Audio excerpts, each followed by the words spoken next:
Qu'est-ce qu'il y a Lolo? Ouais, c'est pas le moment. Oh, tu restes là? Tu restes là pendant l'intro? Bonjour, alors aujourd'hui on se retrouve dans une nouvelle vidéo qui va être une vidéo première impression de deux produits bio. Alors je les ai reçus il y a pas longtemps, il y a une semaine. Donc il y a un fond de teint de chez Lily Lolo, donc un fond de teint minéral en poudre. Et il y a une ombre à paupières en poudre également, donc pas du tout compacte, hein. Si je la fais tomber il y a tout qui tombe. De la marque Alva. Alors il y en a un que j'ai acheté sur le site sebio.com et l'autre je l'ai acheté sur le site billyblue.com. Je vous mettrai les deux liens en barre d'informations. Donc c'est vraiment deux types de produits que je n'ai jamais utilisés. Donc je vais peut-être... Ok, si vous entendez du bruit, c'est Pucci, il pète un câble, je sais pas pourquoi. Donc je disais, ces deux types de produits que je n'ai jamais utilisés, donc je vais peut-être un petit peu mal les utiliser dans la vidéo, mais c'est réellement une première impression, donc voilà, il faut jouer le jeu. Je vous donne aujourd'hui ma première impression, donc vraiment sur le tas. Je vais vous donner donc à 9 h du matin et un petit peu plus tard dans ma journée pour voir à long terme ce que ça donne. Donc à mon avis, dans un mois, je vous mettrai sur mon blog une revue pour chaque produit donc, que je vous montre ici. C'est en général ce que je fais quand je fais une vidéo première impression parce que je trouve ça plus intéressant. Donc voilà, sur ce, moi je vous laisse avec la vidéo, c'est parti! Alors on va directement commencer avec le produit que j'ai le plus envie de découvrir, c'est le fond de teint poudre de chez Lily Lolo, donc un fond de teint minéral. Alors voilà comment il se présente. Donc on a la poudre dans le boîtier et ici il suffit de tourner en fait pour avoir la poudre. Alors normalement on l'utilise avec un pinceau assez rond on va dire et très touffu. Alors j'en ai pas encore, je vais bientôt en acheter un. Du coup pour le moment je vais utiliser un kabuki. Alors ce que je fais c'est que je mets simplement un petit peu de poudre dans le couvercle pour éviter d'en avoir partout. Je vais, comme c'est pas vraiment le pinceau idéal, je vais juste resserrer mon kabuki pour avoir plus de poils de matière, on va dire en main.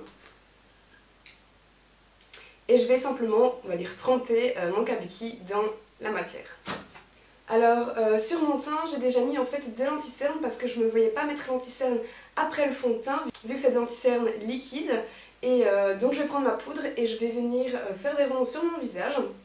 Alors le but de la poudre minérale, c'est surtout d'intensifier. Je pense que la couvrance c'est pas vraiment le point principal, puisque le but de la poudre minérale c'est surtout d'avoir un effet naturel. Alors je vous avoue que j'ai un peu peur qu'il y ait de la poudre partout. Ouf.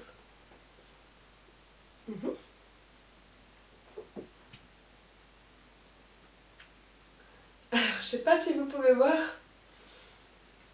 mais je pense pas que ce soit exactement ma teinte. Et c'est un peu chaud à étaler une fois que c'est sur la peau.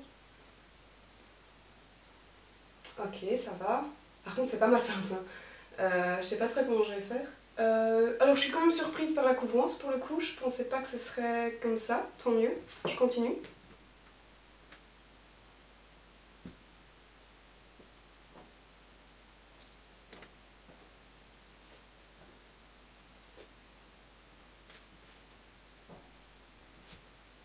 Donc le fond de teint en lui-même, première impression, alors même si j'ai pas le bon pinceau, je trouvais que ça allait. Mais Pucci, qu'est-ce qu'il y a? Tu te fais des coups de stress là, loulou? Bref. Donc le pinceau, même si c'était pas le bon, ça allait. Il n'y a pas eu de poudre partout, même si j'avais quand même pas mal de matière sur le pinceau, donc ça c'est très chouette. Je trouve que ça unifie bien le teint, alors à savoir que j'ai pas mal d'imperfections en ce moment parce que j'ai le stress des examens qui arrivent. J'avais mis de l'anti-cerne sur mes imperfections mais qui n'était pas totalement couverte. Là franchement je suis satisfaite, je peux sortir comme ça. Et alors l'effet est super naturel sur la peau, j'adore. J'avais peur que ça fasse fort craqueler comme ça autour de... J'ai un bouton sec ici. Franchement ça passe. Le plus gros souci, c'est la teinte qui n'est pas exactement la bonne. Je pense que si j'en mets assez dans mon cou, je pense que ça ira. Mais voilà, première impression plutôt chouette. Alors ce que je vais faire, c'est que je ne vais pas poudrer mon teint, à savoir que j'ai quand même la peau mixte à grasse, donc c'est risqué. Mais je vais pas mettre de poudre en plus parce que ma poudre compacte est en fait teintée et donc j'ai peur que ça ait un autre effet sur le visage et du coup je verrai le niveau de brillance que j'aurai après autant d'heures parce que je reviendrai vers on va dire 14-15 heures refilmées. Alors ensuite, deuxième produit que je vais tester en première impression, c'est cette poudre qui est donc en fait un fard à paupières en poudre. Donc ce que je vais faire pour ce fard à paupières, c'est que je vais mettre un œil avec une base de fard à paupières et un œil sans. En fait, il faut savoir que mes paupières sont assez grasses et que pour tous mes fards à paupières, je mets une base pour les faire bien tenir, parce qu'en général, si j'en mets pas, après 2 heures, ça peut être n'importe quel fard, en super bonne qualité, j'aurai toujours une petite marque, un pli ici de fard qui s'est mis dans le creux de paupière. Donc, pour le test, je vais quand même faire un avec base et l'autre sans. Mais je sais très bien que celui sans base, à mon avis, ne va pas passer. Je vais utiliser un pinceau plus ou moins plat pour appliquer la poudre. Je vais peut-être essayer aussi au doigt, je vais voir sur le moment même. On va voir si ça fait pas plein de poudre en dessous de mes yeux. Alors je tapote, hein, vraiment. Oh, la couleur est magnifique. J'adore. Oh, la couleur est trop belle. Et genre, je viens juste de tapoter. C'est super intense, ça y a rien à dire là-dessus. C'est super beau, alors je vais juste venir estomper parce que bah là ça ressemble à rien. Idéalement avec un pinceau propre, hein, j'ai juste complètement oublié de les laver avant. Ça s'estompe bien aussi, ok, bon point. Alors, donc j'ai maquillé mes 2 yeux, ici on a la base à paupières et ici on ne l'a pas. Petit débrief, pour une première impression franchement c'est très bon. Le fard est franchement bien intense, alors c'est marrant. Parce que sur la paupière mobile, donc où j'ai juste tapoté, le fard est vraiment très irisé, brillant, comme dans le pot, il est vraiment magnifique, je vous mettrai les références en barre d'informations.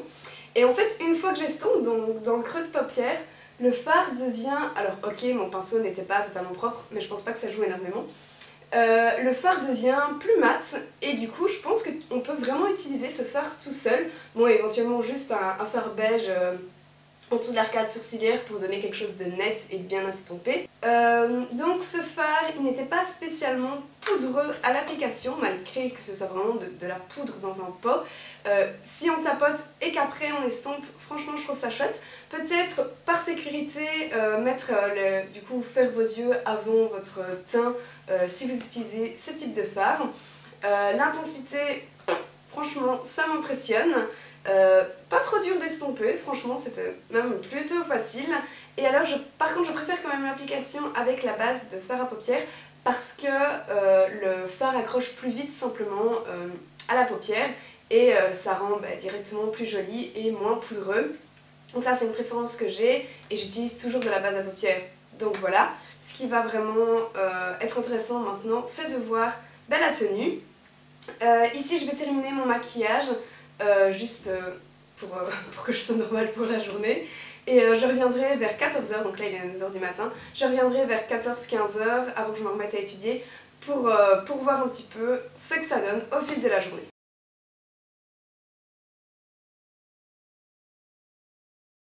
Alors, il est 15 h et on se retrouve pour la fin de cette vidéo, donc je vais vous faire une petite conclusion sur cette première impression.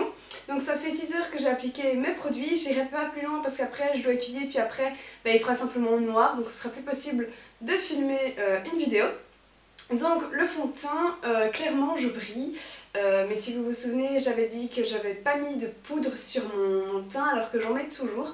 Donc c'est sûr que je n'utiliserai pas ce fond de teint sans poudre. Je ne pense pas utiliser de la poudre compacte parce que ça pourrait rajouter une couvrance supplémentaire et casser cet effet naturel qu'il apporte. Mais par contre je mettrai de la poudre translucide. Je dois justement en racheter, donc c'est parfait. Donc les avantages de ce fond de teint, du moins ce que je peux en dire pour le moment, c'est qu'il a un rendu naturel, il ne casse pas la luminosité, on va dire, du visage, je sais pas trop si ça se dit, mais on va dire qu'il reflète bien plutôt la lumière. Donc il fait naturel, il reflète bien la lumière, et je pense que l'effet peau grasse, c'est pas dû au fond de teint, c'est dû à ma peau et au fait que je n'ai pas mis de poudre translucide. Ça pourrait être également pas mal, je pense, d'essayer avec une base matifiante, je dois également en racheter, donc pourquoi pas essayer une fois. Sinon, ah oui, je voulais aussi vous dire que le fond de teint reste bien en place. Donc là, ce que j'ai fait aujourd'hui, j'ai étudié. Ensuite, j'ai été dehors où il fait clairement moche. Ensuite j'ai de nouveau été dans un endroit où il fait assez chaud vu que j'étais dans une cuisine. Et puis je suis retournée dehors où il pleut un petit peu, il y a du vent, enfin bref c'est vraiment pas un temps idéal. Et pourtant le fond de teint est toujours en place, il a bien tenu, sa couvrance est toujours là, donc pour ça c'est chouette.